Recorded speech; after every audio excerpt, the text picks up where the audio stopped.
morning, guys. This part of the day and the end part of the day, when we have food and we sit here and we watch TV, two of my favorite parts of the day.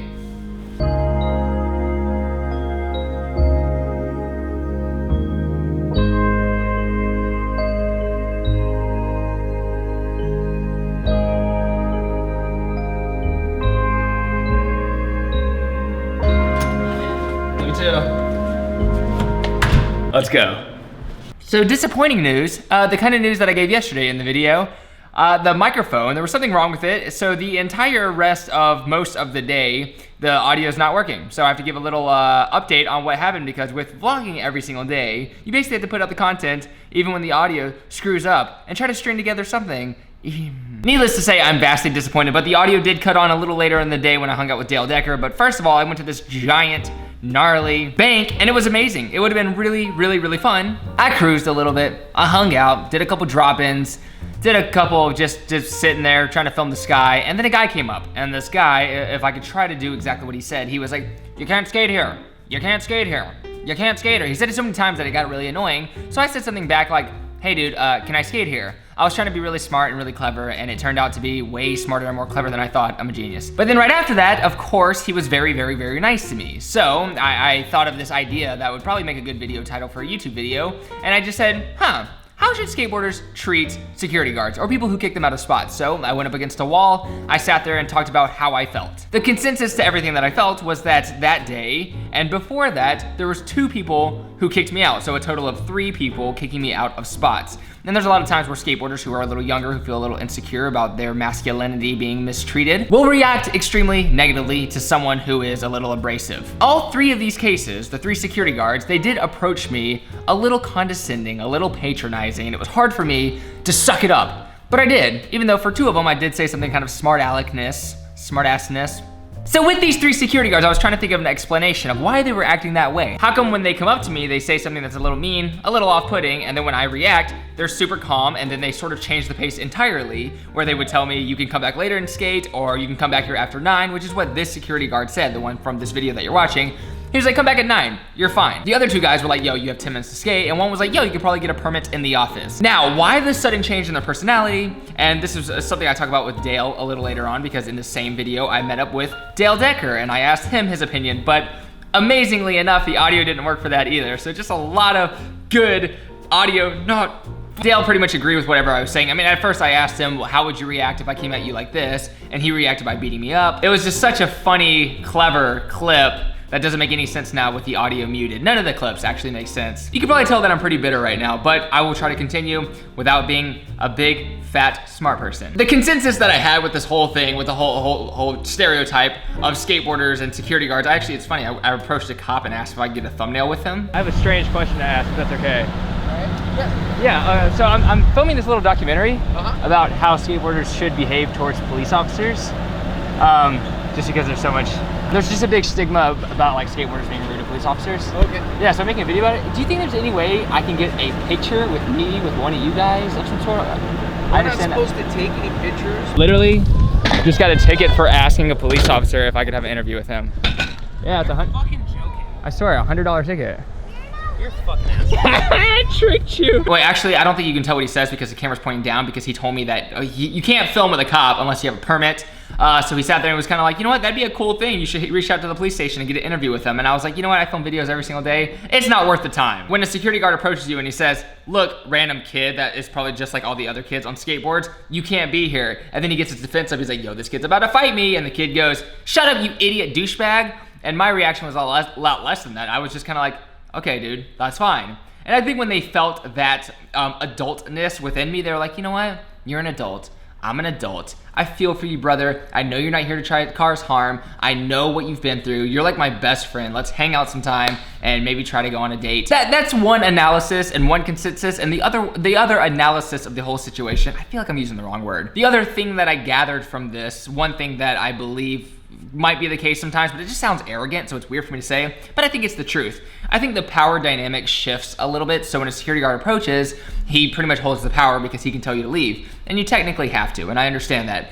But when the security guard says, leave, and then he can kind of read from you that in no way you feel threatened whatsoever, I kind of think that works in your favor as well. I think it sort of humanizes you, and then he looks at you and he's like, you know what?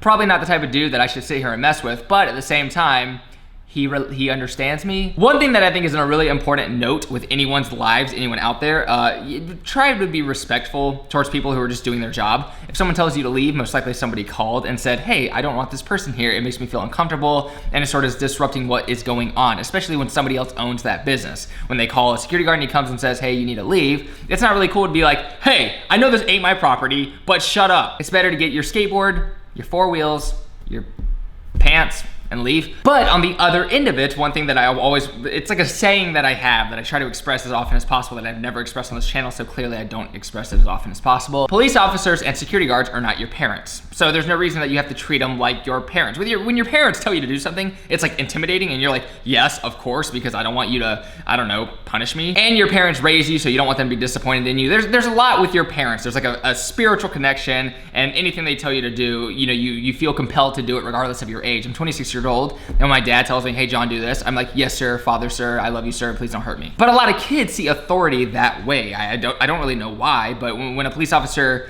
tells you what to do, of course by the law you sort of have to do it, but to feel like compelled like he's some higher power or that he holds some moral high ground to you is ridiculous. At the same time, your parents don't necessarily have to hold the moral high ground, but they've created you, they've crafted you, your ideas and morals probably align pretty closely to your parents. But with police officers, they're not the moral high ground. They enforce the law, and if they do anything besides that, they step out of the territory of enforcing the law, then you can obviously do whatever you want. Just my simple advice from a skateboarder who's been through anything and everything with police officers. I've been held up at gunpoint and been threatened to have my head blown off, which was really stupid, but that happens. I've also dealt with the nicest police officers in the world who were like, hey man, I wish you could skate here. I've had police officers let me skate places. They've come, people told them to tell me to leave, and they're like, you know what, get a few more tricks real quick. You know what I'm saying? Nugs. I've had a cop walk up and do an ollie on my board, and I was like, that's me French kissing him. Anyways, that was the point of this whole video. Sorry this rant if it seemed a little bitter, and if you enjoyed it, let me know. Give this video a subscribe and a thumbs up if you enjoy me talking, and if you enjoy just everything that's happening. But luckily, me and Dale did have a really fun session, and it's gonna seem odd because the beginning of the session is not gonna have audio because my life sucks. And the end of the session, well, the audio cuts back on, and then I think the rest of the day is fine. I think we got the rest figured out with the mic. So enjoy the rest of the vlog. Don't beat up security guards, but at the same time, you know.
That dog sounds like it's quacking. Okay, session complete, and I also learned like 3 or 4 tricks. I can't even think of all the tricks that I learned. It was basically the last one I did, the fakie to front blunt shove out. I'm super stoked on it, and it was like second try, which is really rare for me because usually I suck fat dumbness. Yo, did you have a good time skating out here, dude? I did, dude. We got some exclusive content on Dale's channel as well, which I'm really stoked on. It's been fun trying to get like me tricks and then you tricks as well, and then just having 2 completely different vlogs instead of them mingling together. Right.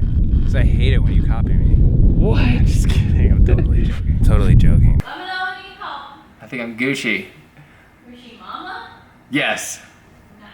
Hey guys, I finally set up my green screen, and I do have future plans for this, and right now the lighting is a little off. This setup is a little off, but I'm fixing it up, and I still have things playing behind me, and it probably looks really bad because there's a shadow. But anyways, I'm super excited about this future show that I'm doing on my website. I'm not really sure yet. I actually don't know where it's gonna live because I definitely want it to launch the same time that my next clothing line launches, because it's easier for me to focus on multiple projects happening at the same time. It gives me a good date to be like, this is the day of execution, and it gets me excited about that date as well. But keep up with this channel to know, and then also, I'll just let you know whenever that happens. I'll let you know where it's gonna be so you can watch it. It's basically just gonna be, strictly a talk show, strictly. But I also have a podcast. If you guys are new, I'm doing a podcast right now it's with Anchor, and then when I do more important episodes, in my opinion, they will be going to Apple Podcasts.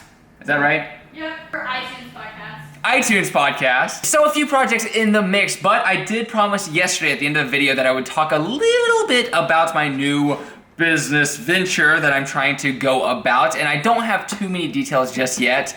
But the only thing I want to say is that I am looking for space. I'm not really sure where, and by that I mean I don't even know which city, really, right now. I'm looking into a few cities right now for potentially housing a project for a warehouse type ordeal.